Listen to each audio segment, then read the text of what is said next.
Just an anecdote. Black community, if you want white Americans to view you differently, then let's make yours like the picture. Make your graduations consistently comparable to what were once largely white graduations in America. It's great. Do. Oh, I like to do. I like to. Oh, I like to do. Yes, I like to do. Yes, I like to do a bit of. Yay! Chris, seeing all of this, decided that Sean was the new man of his dreams. Shortly after they started talking, they began getting into some erotic role plays together involving their furry characters. It has been said that they both shared an interest in 3 specific taboo topics, those being bestiality, the mutilation of one's junk, and necrophilia.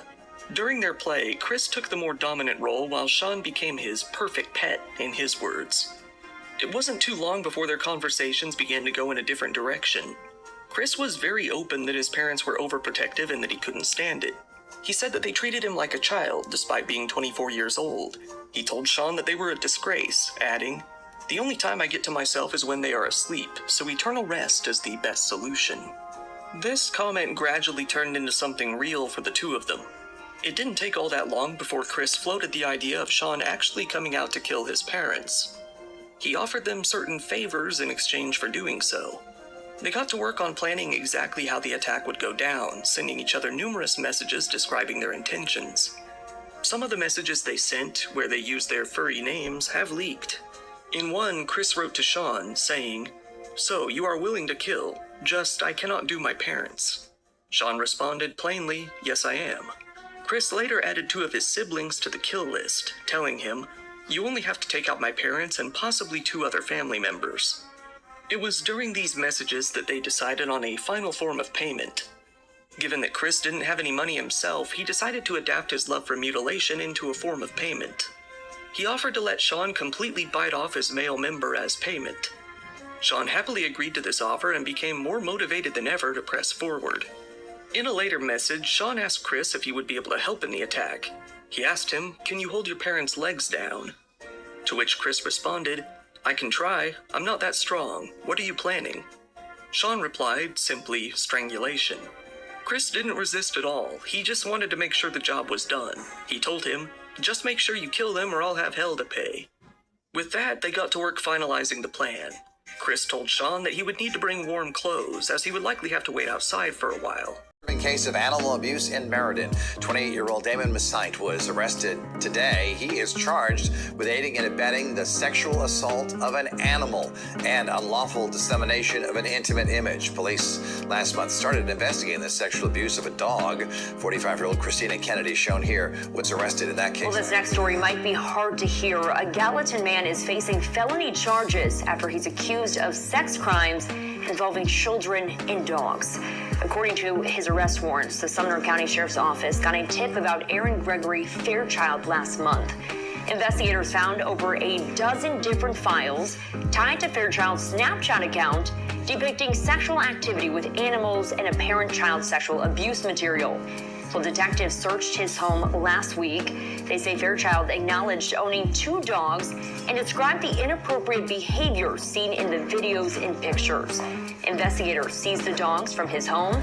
They also discovered a childlike sex doll, a gun, over a pound of THC, and drugs. On top of the felony sexual abuse and exploitation of a minor charge, he's also charged with gun and drug possession with intent to possess. Was arrested last week after an incident involving a dog in Carroll County, according to an affidavit complaint from the Carroll County Sheriff's Office. On Friday, 77-year-old Harold Edward Smothers was arrested and charged with public indecency and sexual activity with animals. Now, the affidavit states that around noon that day, a Carroll County Sheriff's Office deputy was dispatched to a residence on Connie Allen Road after receiving a report of a man doing, quote, ungodly things to a dog. Now, the affidavit states that the owner of the dog and property captured Smothers on camera in her backyard where he was seen allegedly engaging in sexual activity with the dog. Now, the deputy stated that Smothers was taken into custody. The affidavit shows that Smothers was issued a $1,000 bond for public indecency and $2,500 bond on a charge of sexual activity with A man accused of sexually assaulting a dog, which was left paralyzed and later euthanized, is now facing federal charges for allegedly sexually exploiting a child. We want to warn you, the details of this report are disturbing. 24-year-old Christopher Colson was charged with possession of child pornography and of sexual exploitation of a child in federal court in Bangor last Wednesday. Court records show Colson was arrested last Thursday and later released.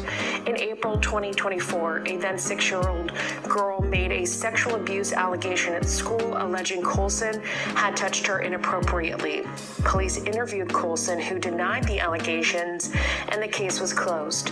In October 2024, it's alleged that Colson showed explicit photos of a woman and an infant to his employer, who then reported it to police.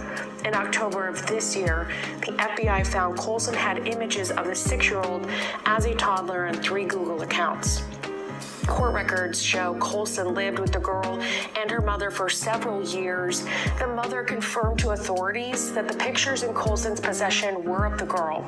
Colson was released on $5,000 bail in federal court.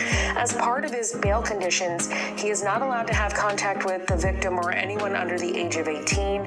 Colson has been ordered to live in a group home in Lewiston, and any contact with residents of that program This Houston area attorney is facing a felony bestial charge for what he allegedly did with the family dog. And you know who turned him in? His own wife, after she allegedly caught it on a video. His name's Stephen Tyler Swain. He's 56 years old, and this apparently happened in November of 2025. As you can see, he's married, they have twin daughters, and they have 2 sons. So according to the reports, they were having some home renovations done. There were a lot of contractors at the house. And so they decided to install surveillance cameras just to make sure nothing was going on that shouldn't be going on. But something was, allegedly, and it didn't involve the contractors. It involved... I perform prostate massages, if you will, for men. I've been doing it for a very long time.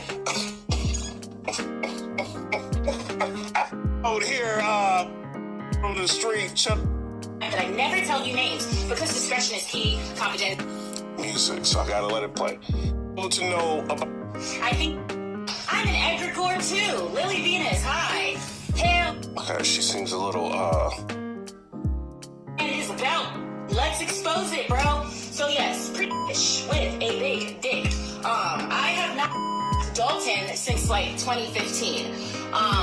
She hasn't pegged you since 2015. And you were 1,000 views. Oh, by the end. But no more. So I probably wouldn't him again. But I'm wondering, did you bring that up because you want to spin the block? Now, when I first him, he was a virgin, and I'm having a hunch that he probably hasn't been since me and my ex-wife. We can start. Oh, Chad, she is wilding on you.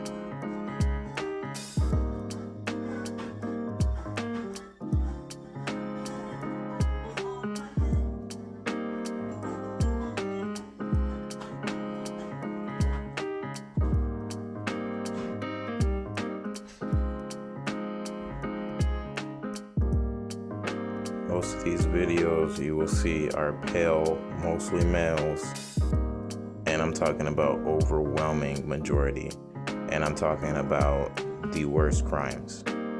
But people want to pick out the very few melanated individuals that do anything compared to what is normal in the pale people community. This guy literally just has so many videos that you could just check out that they don't broadcast everywhere, but have to go and find hood and ratchet black individuals for people to share information about, when a lot of these individuals, including all the class individuals, including Ep, are all from the pale community.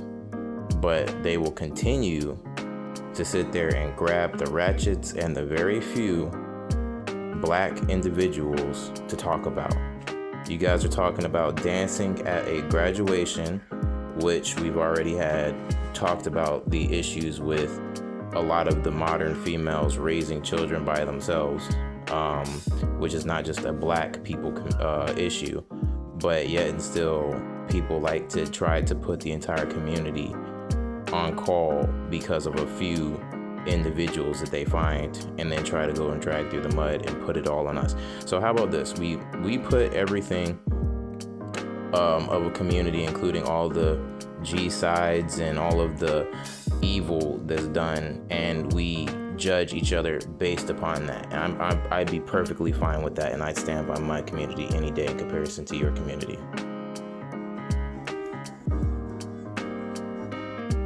And by no means am I racist, because I want to continue to point out that I'm pointing to people who continuously seem to do evil, and they seem to usually hold a certain complexion and a certain bias. These are the same people that in war, when war crimes are committed, they're the ones committing them, because the wars are also pushed by them. The wars are usually fought by them or started by them on both sides. And it's like, how many different things from G sides to campaigns against marginalized communities, corruption, all of that stuff. How many times do we have to point this out? Even your government is ran by corrupt pale people on both sides, on all sides. You want to call it the shadow government? Pale people. You want to call it the modern government? Pale people. Republicans, Democrats, pale people. Like I said, every war in existence on both sides, pale people. Whenever you talk about war crimes, people pushing for war, destabilizing, pale people, right? Even things like this, pale people. Pale people voted for people committing evil, regardless of if they're pale or not. They're the ones that push for all of these individuals to get off. So whenever you want to try to do a comparison on communities, and you guys want to keep talking about percentages, we all know that that's a lie, and most liars lie all the time. So it just sounds like we're talking about a community of liars, which the Bible speaks about being Esau, Edom.